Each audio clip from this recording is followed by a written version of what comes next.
In this lecture, we will be reviewing group processes and teamworks and the differences between work group and work team. Communicational skills become increasingly critical as more groups are used in organizational settings. Training in communication skills usually involves teaching, writing, oral presentation, listening, and reading. Communication in organizations occur because someone needs information or social reinforcement, or because someone has been directed to communicate, or in order to achieve a goal.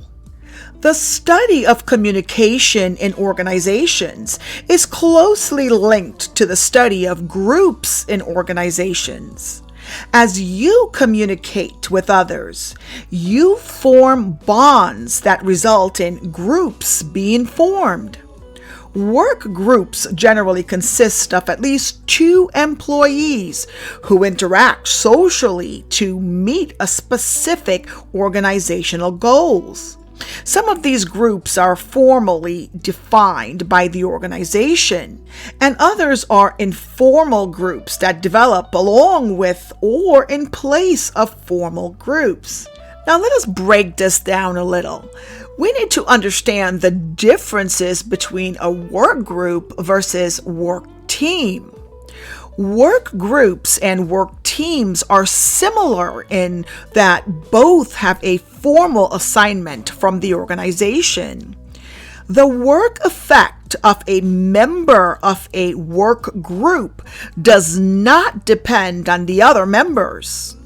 So work groups is a formal organizational collection of employees who have a common task, but whose work does not depend on the other members of the group.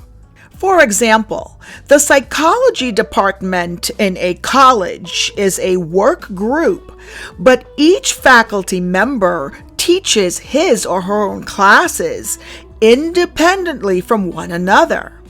If one professor is out, the others are able to teach their classes without interruption. They may even step in for the missing faculty member. Now, work teams require each member's cooperation to reach the end result.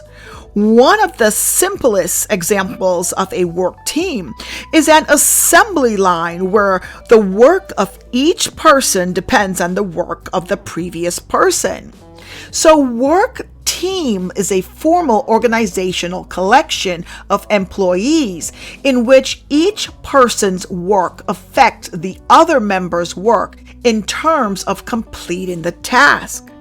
If any person is absent from the work team and no one replaces that person, the group's work cannot be completed. Now let's review the differences between formal groups versus informal groups. All organizations have both formal and informal groups. Formal groups tend to have more rigid patterns of status, authority, roles, and communication than do informal groups. Those patterns are defined by membership, group rewards, and common goals. Some common types of formal groups in organizations are matrix structures, project teams, work groups, and work teams. Now, informal groups are groups that form naturally. For example, carpools, people who eat lunch together, and parents with preschool children. The purpose of these groups is to meet personal goals. Those goals may help meet organizational goals, hinder them, or have little to do with them at all. One of the key factors determining membership is frequent interaction of the members. A critical factor in using groups is to make decisions at work. Informal groups serve different functions, and they include: first, they satisfy social needs such as friendship and companionship. Second, they satisfy security needs in that they make employees feel safe and connected. Third, they facilitate cooperation among employees. And fourth, they require social and task behaviors such that organizational norms and procedures are disseminated. Now, moving on to social influence in groups. Psychologists study the ways in which groups affect individual behaviors. Some ways include norms, roles, conflicts, cohesion, and group development. Now let us review Tuckman's 5 stages of group development. Stage 1, forming. Stage 2, storming. Stage 3, norming. Stage 4, performing. And stage 5, adjourning. Now, for stage 1, forming, in regards to group processes, we have members get acquainted. Interactions are polite, tentative, exploratory, and sometimes guarded. In stage 2, storming, interactions are characterized by disagreement. Members question one another and some conflicts emerges. In stage 3, norming, unity is established. Members become more cohesive, roles, standards, and relationships develop, and also trust increases. Stage 4, performing. Members become focused on productivity and goals are achieved. Also, task orientation is high. And number 5, adjourning. Roles are terminated, relationships weaken, and members become much less dependent on one another. Some degree of stress or tension is likely during this stage. Moving on to social loafing and other group phenomena. Social loafing occurs when group members put out less effort as a group than they would as individuals. Social loafing has been studied for a number of years in IO psychology and often is discussed in association with 2 other concepts: the free rider theory and the sucker effect theory. Those concepts typically are used to explain why social loafing occurs. The free riding theory suggests that if the group is doing a good job on the task it has been assigned, individual members can feel that their effort is not necessary and will reduce that effort. The sucker effect theory suggests that when a group member perceives that he or she is working harder than the other members are and feels taken advantage of, that member will exert less effort to avoid being quote-unquote suckered into doing extra work. I'm sure we've all felt that way when working in teams or groups.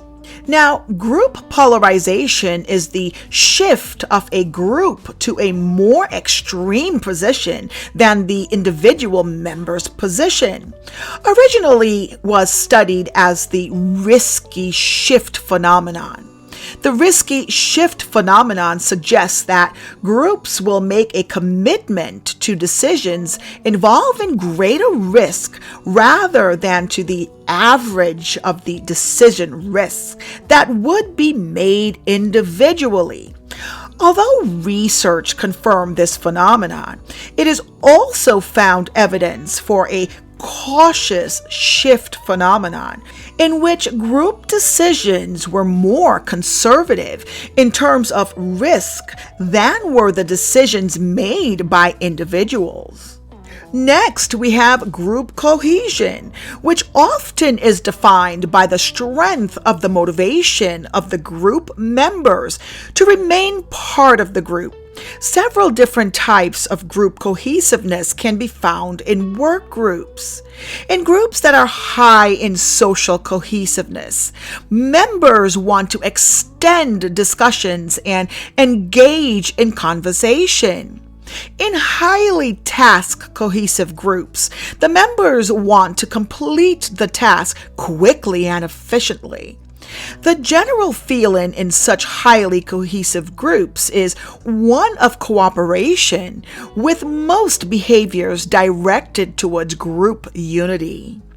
Now, moving right along to the group decision making. There are 5 steps to effective group decision making, and they are as follows. Step 1, diagnose the problem. Step 2, generate solutions. Step 3, evaluate solutions. Step 4, choose a solution. And step 5, develop an action plan and implementation. Let us review a huge topic in groups called groupthink, and I'm sure you've heard of that terminology before. Groupthink is an unhealthy decision-making pattern that develops from a high degree of unity among group members and a desire for consensus.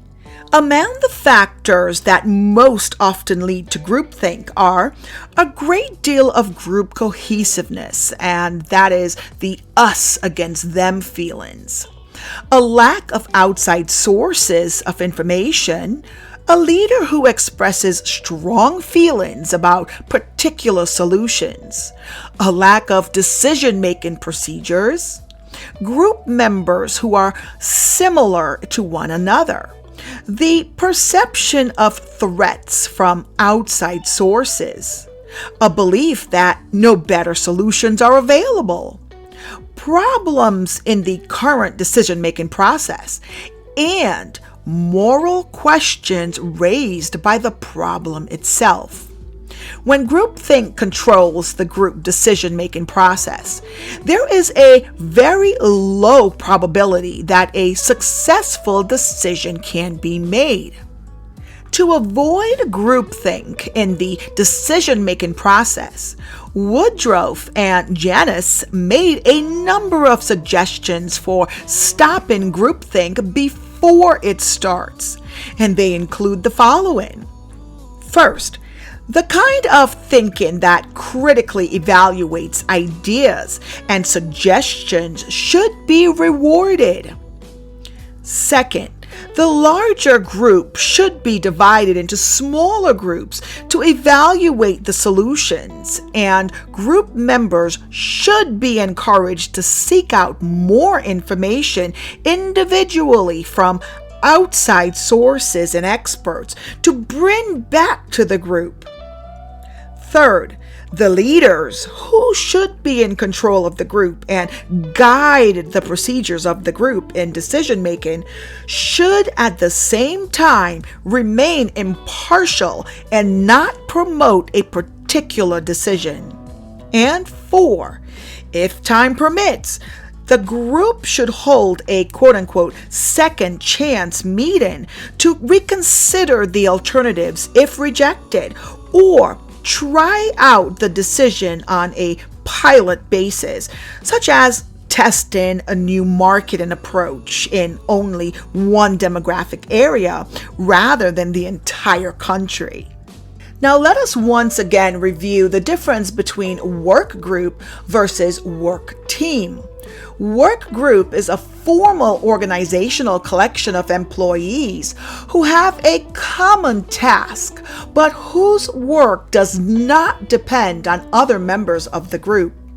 Now, work team is a formal organizational collection of employees in which each person's work affects the other member's work in terms of completing the task. So, there are different types of work teams to include. First, Production teams, which are frontline employees producing tangible output. For example, coal mining crews or even candy production crews. Second, management teams, which include corporate executive teams and also management teams. Third, service teams. They attend to the needs of customers, such as flight attendants or even retail sales representatives. Fourth, project teams. They are created for a duration of a particular project. Fifth, advisory teams. They solve problems and recommend solutions, such as consultants for a particular matter. Some other teams include self-management work teams, virtual teams, and multi-team systems.